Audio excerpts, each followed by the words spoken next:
ده يا جماعة سوق الحلقة في جدة.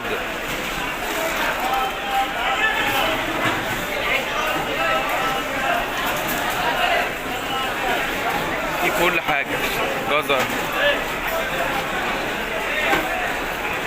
بامية.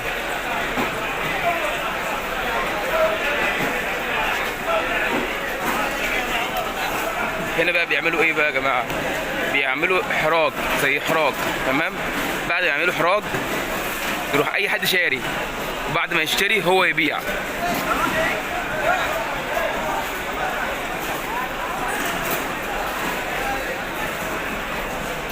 هنا في المنتجات السعودية، وفي المنتجات اللي جاية من بره، بس اللي جاية من بره ليها مكان تاني في السوق برضه.